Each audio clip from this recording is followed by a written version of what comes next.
അങ്ങനെ കാശ്മീർ പോകണോ അല്ലെങ്കിൽ മൂന്നാർ പോകണോ എന്നുള്ള കൺഫ്യൂഷന് ശേഷം നമ്മൾ മൂന്നാർ പോകാം എന്ന് തീരുമാനിക്കുകയാണ്. അങ്ങനെയാണ് നമ്മൾ ഈ വ്ലോഗ് എടുക്കുന്നത്. അപ്പോൾ ദിസ് ഈസ് മൂന്നാർ വ്ലോഗ്.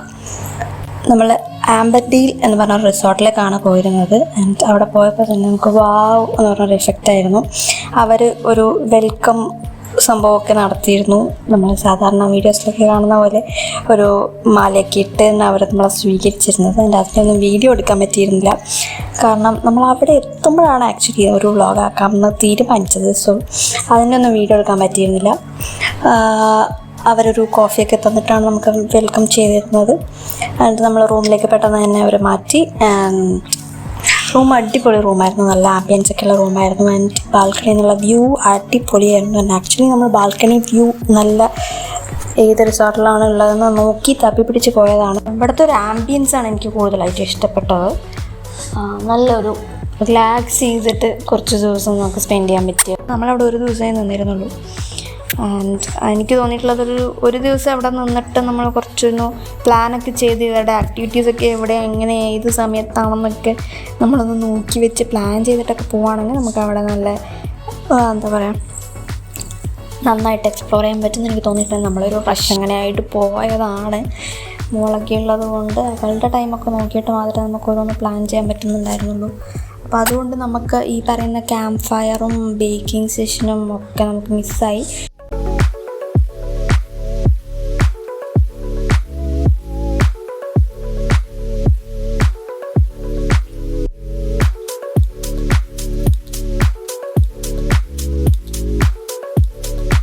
റൂമൊക്കെ നമ്മൾ കുറച്ച് സമയം എക്സ്പ്ലോർ ചെയ്തതിന് ശേഷം നമ്മൾ പുറത്തിറങ്ങി എന്ന് പറഞ്ഞാൽ റിസോർട്ടിന് പുറത്തില്ല, റിസോർട്ടിനുള്ളിൽ തന്നെ റൂമിന് പുറത്തേക്ക് ഇറങ്ങി.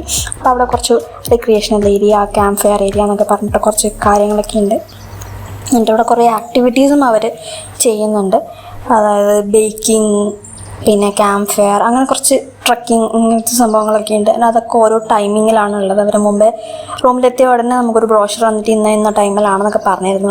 നമ്മളതൊന്നും മൈൻഡാക്കാൻ നിന്നില്ല. കാരണം നമുക്ക് ഒരു പ്ലാനും ഉണ്ടായിരുന്നില്ല. നമ്മളിങ്ങനെ അവിടെ പോയി കുറച്ച് സമയം ഓരോ സംഭവങ്ങൾ എക്സ്പ്ലോർ ചെയ്ത് വരാമെന്നൊക്കെ വിചാരിച്ചിരുന്നു. മോളുള്ളത് കൊണ്ട് തന്നെ മോളുടെ ടൈം നോക്കി മാത്രമേ നമുക്ക് എന്തെങ്കിലും പ്ലാൻ ചെയ്യാൻ തന്നെ പറ്റത്തുള്ളൂ. സോ നമ്മൾ അതൊന്നും മൈൻഡാക്കിയിരുന്നില്ല. ആകെ നോക്കിയിരുന്നത് ബ്രേക്ക്ഫാസ്റ്റ് ഏത് ടൈമിനാണ്, ഡിന്നർ ഏത് ടൈമിനാണ് കിട്ടുക എന്നുള്ള സംഭവം മാത്രമാണ്. നമ്മൾ പുറത്തേക്ക് ഇറങ്ങിയിട്ട് കുറച്ച് സമയം അങ്ങോട്ടും ഇങ്ങോട്ടൊക്കെ നടന്നു. കുറേ സമയം റിസോർട്ടിൽ തന്നെ അങ്ങോട്ടും ഇങ്ങോട്ടൊക്കെ പോയി. ആൻഡ് അവിടെ അധികം ആൾക്കാരൊന്നും ഉണ്ടായിരുന്നില്ല. നമ്മൾ പോയ സമയത്ത് ഒരു മൂന്നാല് ഫാമിലീസൊക്കെ ഉണ്ടായിരുന്നുള്ളൂ. അതുകൊണ്ട് തന്നെ ഭയങ്കര റഷും അങ്ങനെയൊന്നും ഉണ്ടായിരുന്നില്ല. ബ്രേക്ക്ഫാസ്റ്റൊക്കെ കഴിക്കാനായിരുന്നാലും ഒരുപാട് ആൾക്കാരൊന്നും ഇല്ലാത്തത് കൊണ്ട് തന്നെ നമുക്കവിടെ നിന്ന് നോക്കി എടുത്ത് ഇഷ്ടമുള്ളതൊക്കെ കഴിക്കാനുള്ള ഒരു സംഭവം ആയിരുന്നു ഉണ്ടായിരുന്നത്. ആൻഡ് അതിൻ്റെ ഒന്നും വീഡിയോ എനിക്ക് എടുക്കാൻ പറ്റിയിരുന്നില്ല. കാരണം മോള് ഭയങ്കര വാശിയായിരുന്നത് കൊണ്ട് തന്നെ നമുക്ക് മര്യാദയ്ക്ക് ഫുഡ് തന്നെ കഴിക്കാൻ പറ്റിയിരുന്നില്ല. അപ്പോൾ അതുകൊണ്ട് വീഡിയോ എടുക്കുന്ന ഒരു സാവകാശം അവിടെ ഉണ്ടായിരുന്നില്ല. നമ്മൾ റിക്രിയേഷണൽ ഏരിയ തപ്പിപ്പിടിച്ച് കണ്ടെത്തിയതിന് ശേഷം നമ്മൾ ഈ ഒരു ടേബിൾ കണ്ടു. കുട്ടികൾക്കായിട്ട് കുറച്ചൊരു കളിക്കാൻ പറ്റിയ ഒരു പസിൽസും കാര്യങ്ങളൊക്കെ ഉള്ളൊരു സംഭവം അവിടെയുണ്ട്. ആൻഡ് ഈ റിക്രിയേഷണൽ ഏരിയയിലൊന്നും ആരും വരാറില്ല എന്ന് തോന്നുന്നു. പക്ഷെ നമ്മളവിടെ കുറച്ച് സമയം ഇരുന്ന് കുറച്ച് ഗെയിംസൊക്കെ കളിച്ചിരുന്നു. ഈ ഒരു ടേബിൾ നമ്മൾ മിക്കവാറും കളിക്കാറ്, നമ്മൾ കഴിഞ്ഞ പ്രാവശ്യം പോയിരുന്ന റിസോർട്ടിലും ഈ ഒരു ടേബിൾ ഉണ്ടായിരുന്നു. ആൻഡ് ഇതിൻ്റെ അകത്ത് നമ്മൾ ഗെയിം അന്നേരവും കളിച്ചിരുന്നു. എനിക്കത് ഭയങ്കര ഇഷ്ടമാണ്. ഇതിൻ്റെ പേരെന്താണെന്ന് എനിക്കറിയില്ല. ആക്ച്വലി ഞാൻ ഈ വീഡിയോ എഡിറ്റ് ചെയ്യുമ്പോൾ നമ്മൾ ഇതിൻ്റെ പേരെന്താണെന്ന് നോക്കാൻ വേണ്ടി പോയപ്പോഴാണ് എനിക്ക് മനസ്സിലായത് ഇത് ഫ്രണ്ട്സ് ഷോയിലെ ജോയും ചാൻഡലറും ഡൈനിങ് ടേബിൾ മേടിക്കുന്ന ഈ ഒരു ടേബിളാണ്. ഇതിൻ്റെ പേരിൽ ഫൂസ്ബോൾ ടേബിൾ എന്തോ ആണെന്നാണ് എനിക്ക് തോന്നുന്നത്. അങ്ങനെയാണ് ഇതിനകത്ത് ഞാൻ കണ്ടത്. അപ്പോൾ ഈ ഗെയിം എനിക്ക് ഭയങ്കര ഇഷ്ടപ്പെട്ടു. ഇങ്ങനെ അങ്ങോട്ടും ഇങ്ങോട്ടും ബോൾ തട്ടി അതിനകത്ത് ഗോളാക്കുന്നത്. അപ്പോൾ നമ്മളത് കുറച്ച് സമയം കളിച്ചു. അത് കഴിഞ്ഞിട്ടതിന് ശേഷം ടേബിൾ ടെന്നീസ് ഉണ്ടായിരുന്നു. ടേബിൾ ടെന്നീസും കുറച്ച് സമയം അവിടെ നമ്മൾ കളിച്ചു. ആൻഡ് അത് കഴിഞ്ഞ് അവിടെ കുറച്ച് നമ്മൾ ടൈം സ്പെൻഡ് ചെയ്തിരുന്നു. ആ സമയത്ത് നമുക്ക് വേറെ ആക്ടിവിറ്റീസൊന്നും ഉണ്ടായിരുന്നില്ല. പിന്നെ രാവിലത്തെ വ്യൂ അടിപൊളിയായിരുന്നു.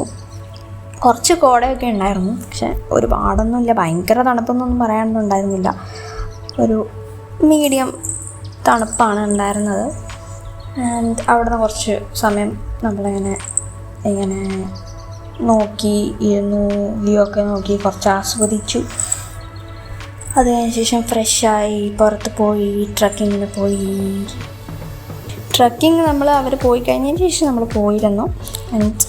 മോളെ അങ്ങോട്ടും ഇങ്ങോട്ടും എടുക്കേണ്ടത് കൊണ്ട് നമ്മളുടെ നടു ഏകദേശം ഒരു പണിയായത് കൊണ്ട് നമ്മൾ വേഗം തിരിച്ചു വന്നു. അവിടെ കുറച്ച് വ്യൂ ഒക്കെയുള്ള കുറച്ച് സ്ഥലങ്ങളുണ്ട് ട്രക്കിങ്ങിന് പോയി കാണാൻ പറ്റിയ. ആൻഡ് സൈക്ലിംഗ് ഒക്കെ ഉണ്ടായിരുന്നു. നമുക്ക് സൈക്കിളൊക്കെ എടുത്ത് കുറച്ച് അങ്ങോട്ടൊക്കെ പോവായിരുന്നു. പക്ഷേ നമ്മൾ അതിൻ്റെ ഒന്നും ടൈമൊന്നും നോക്കാത്തത് കൊണ്ട് തന്നെ നമ്മളൊക്കെ പോകുന്ന സമയത്ത് എല്ലാം ലേറ്റായിരുന്നു. അപ്പോൾ അതൊന്നും നമുക്ക് കൂടുതലായിട്ടും അതിനകത്തൊന്നും ഇൻവോൾവ് ചെയ്യാൻ പറ്റിയില്ല. മോക്കും ഭയങ്കര എന്താ പറയുക, നടക്കുന്നതും ആക്കുന്നതുമായിട്ടുള്ള കാര്യങ്ങളൊക്കെ ഭയങ്കര വാശിയാണ്. ഇപ്പോൾ റൂമിൽ വെറുതെ ഇരിക്കുന്ന ആ സമയത്താണെങ്കിൽ അവൾ ഭയങ്കര ആക്റ്റീവായിരിക്കും. അല്ലാത്ത സമയത്ത് പുറത്തിറങ്ങാൻ പോകുമ്പോൾ കുറച്ചൊരു വാശി കാണിക്കുന്ന ഒരു ടൈപ്പ് ഓഫ് കുട്ടിയാണ് നമ്മൾക്കുള്ളത്. അതുകൊണ്ട് നമുക്ക് പുറത്തിറങ്ങാൻ പറ്റില്ല. അതാണ് ഏറ്റവും വലിയ പ്രശ്നം. മൊത്തത്തിൽ പറഞ്ഞാൽ റിസോർട്ടിൽ നമ്മൾ പോയിട്ട് എങ്ങനെയുണ്ടെന്ന് വെച്ചാൽ അവർ ഒരുക്കി വെച്ചിരുന്ന ആക്ടിവിറ്റീസ് ഒക്കെ നല്ല അടിപൊളിയായിട്ട് എക്സ്പ്ലോർ ചെയ്യാൻ പറ്റുമായിരുന്നെങ്കിൽ കുറച്ചുകൂടി നന്നായിരുന്നു എന്ന് നമുക്ക് തോന്നി. പക്ഷെ മോളുള്ളത് കൊണ്ട് നമുക്കൊരു അവരുടെ ടൈമിങ്ങും നമ്മളുടെ ടൈമിങ്ങും ഒന്നും ശരിയാവാത്തത് കൊണ്ട് നമുക്ക് എല്ലാ കാര്യങ്ങളും അതിനകത്ത് സ്പെൻഡ് ചെയ്യാൻ പറ്റിയില്ല. പക്ഷെ നല്ലൊരു എക്സ്പീരിയൻസ് ആയിരുന്നു. ആൻഡ് പറയുകയാണെങ്കിൽ ഒരു ലക്ഷറി റിസോർട്ടാണ്, കുറച്ചൊരു എക്സ്പെൻസീവ് ആണ്. ആൻഡ് ഇതിനിപ്പുറത്ത് തന്നെയാണ് ദ വാലി എന്ന് പറഞ്ഞിട്ടുള്ള ഒരു റിസോർട്ട്. പക്ഷെ അത് ഇതിനേക്കാളും എക്സ്പെൻസീവ് ആണ്. അപ്പോൾ ഇത് രണ്ടിനും ഏകദേശം ഒരേ വ്യൂ വരുന്നതാണ്. ആൻഡ് മൂന്നാറിലെ തന്നെ ഏറ്റവും നല്ല വ്യൂ വരുന്നത് റിസോർട്ടിലെ ഒരു റിസോർട്ടാണിത്. അതുകൊണ്ടാണ് നമ്മൾ ഇതിനെ സെലക്ട് ചെയ്തത്. സോ ഇത്രയേ ഉള്ളൂ ഈ വ്ലോഗ്. അടുത്ത ഒരു വീഡിയോയിൽ കാണാം.